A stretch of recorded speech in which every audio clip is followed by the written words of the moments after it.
Des siècles de silence peuplés de légendes et de superstitions ont longtemps masqué que la vallée des merveilles recelait un patrimoine historique, géologique, écologique d'une valeur rare.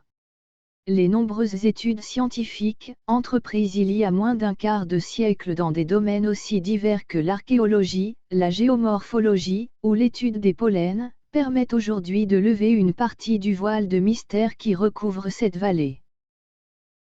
Le Mercantour recèle près de 40 000 gravures rupestres préhistoriques, réparties sur 15 km² autour du mont Bégaud.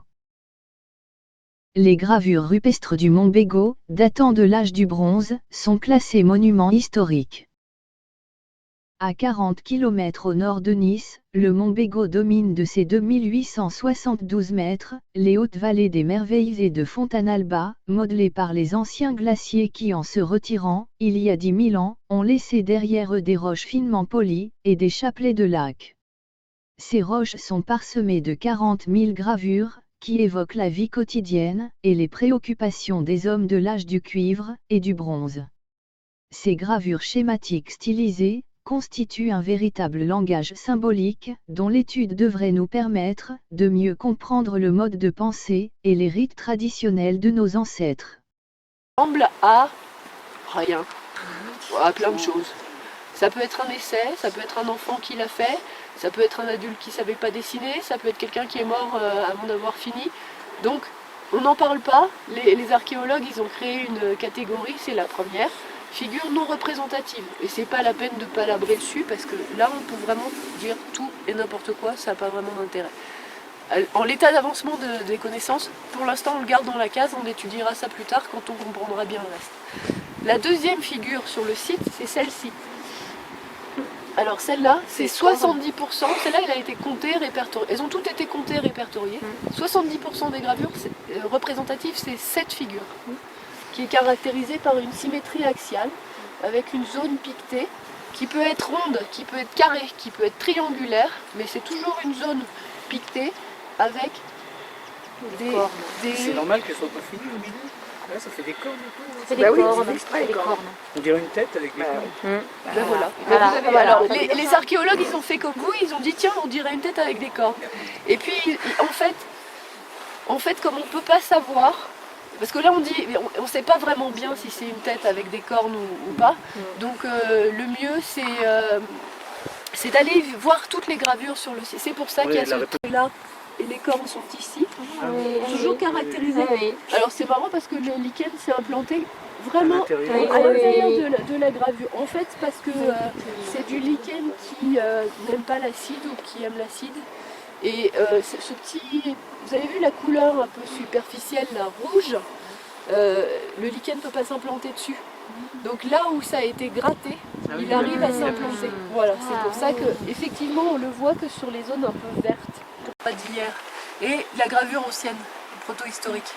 Hein, donc la couleur de la roche, c'est ce vert gris. Quand on la grave, le vert gris apparaît et au fur et à mesure, il est réoxydé, on va dire, et ça redevient rouge. Donc effectivement ici c'est un peu recouvert, et pas du tout là. D'accord ? Ça c'est une oxydation naturelle, cette petite couche rouge, et ça correspond à de la rouille. Je vous ai dit, c'est une roche qui est assez riche en fer, et plus ou moins, pour simplifier, on va dire que c'est comme de la rouille. Hein, donc on gratte et on fait apparaître la couleur intérieure de la roche. Alors on va retrouver notre corniforme, ici il a pris un éclat, mais le corps était là, les cornes sont ici.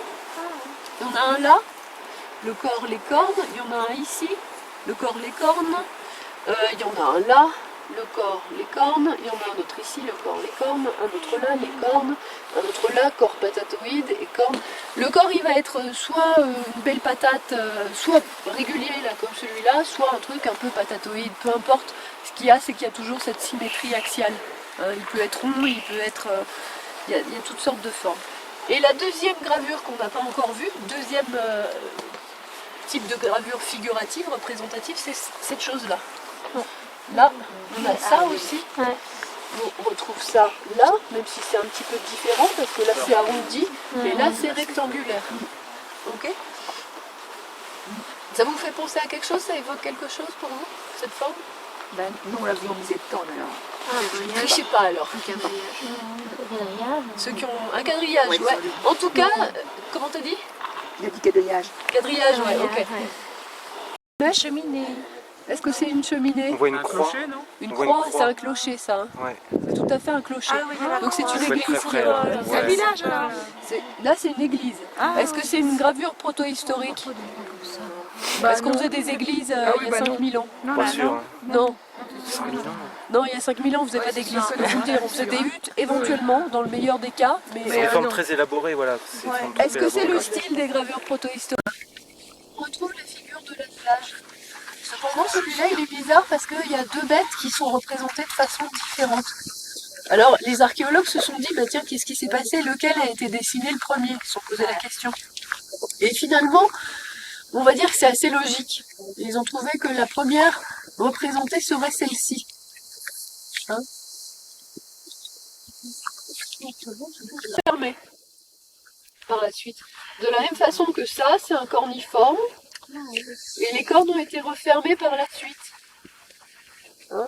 Donc j'utilise le même symbole, j'ajoute un petit détail et il devient un pictogramme. Et ce pictogramme a une valeur qui dépasse la valeur du premier symbole. Alors, l'explication par rapport à ce symbole fermé, ça serait, surtout qu'en général on trouve un petit piquetage à l'intérieur. Bon, évidemment, on veut toujours me faire mentir, donc là il n'y en a pas.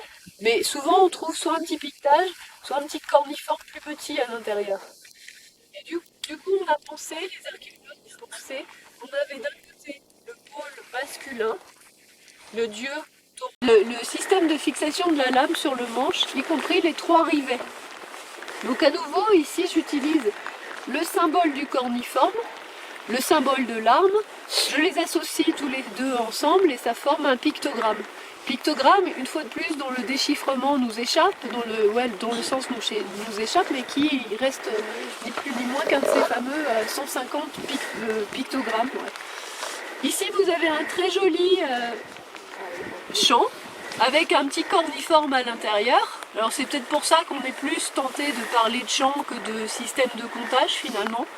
Et puis, sur la gauche, vous avez cette espèce de petit sillon, là, qui tortille. Vous le voyez? Il n'est pas en zigzag celui-là parce qu'il est arrondi. Le zigzag il est caractérisé par les angles, tandis que là c'est très arrondi. Au-dessus un corniforme et une sorte de voûte opposée qui est peut-être un corniforme dans l'autre sens. Alors, excusez-moi, le corniforme avec... Cette gravure a été anthropomorphisée. 2 yeux, une barre horizontale, les sourcils, et une barre verticale, le nez, ont été ajoutés. Les cornes sont réunies par une série de cupules triangulaires allongées obtenues par martelage, qui évoquent une couronne d'épines, d'où le nom de Christ que lui a attribué la tradition populaire. Un trou naturel du rocher a progressivement été agrandi depuis quelques années, figurant un troisième œil. Cette imposante roche de schiste orange, appelée roche de l'éclat, doit son nom à un grand enlèvement qui occupe une partie de sa surface. On y retrouve 3 des thèmes principaux. Les corniformes, au type de cornes variées. Les réticulés, qui symboliseraient la terre. Les armes, ici exclusivement des poignards, dont la taille et la forme permettent de proposer une datation pour les gravures. Outre ces gravures faciles à décrire, on remarque un grand nombre de figures géométriques, ainsi que des plages et des nuages de cupules. Les 2 réticulés associés, isolés dans la partie supérieure de la roche, sont d'un type rare qui peut rappeler celui de champ labouré. Cette roche a malheureusement été irrémédiablement brisée. 2 associations de figures, essentielles car elles sont connues sur d'autres roches, demeurent sur la partie haute. Un corniforme aux cornes en lyre, accolé à un réticulé à 8 cases, et un corniforme régulier inscrit dans un cercle. On peut distinguer également ce qui apparaît comme un cercle dans lequel est fichée une flèche. Les gravures linéaires couvrent la période allant du début de l'ère chrétienne à nos jours. Elles attestent la fréquentation régulière de la vallée après l'âge du bronze. Elles sont très vulnérables, beaucoup ont disparu sous les graffitis. La paroi comporte de nombreuses inscriptions de militaires, bergers, prêtres, et même celle d'un bandit local, datée de 1829. Réparties sur l'ensemble de la paroi, de fines gravures schématiques, probablement médiévales, représentent des flèches, des arbres, des échelles, des zigzags. La paroi apporte 4 bateaux, parmi la centaine répertoriée dans la région du Mont Bégaud.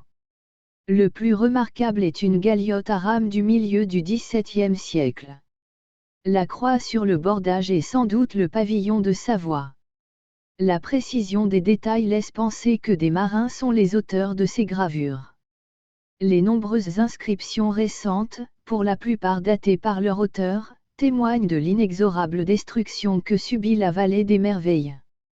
Gravée aujourd'hui, alors que les visiteurs viennent par milliers dans cette vallée autrefois sacrée et d'accès difficile, est une atteinte à la mémoire de l'humanité. Cette paroi, appelée paroi vitrifiée, marque la véritable entrée dans la vallée des merveilles.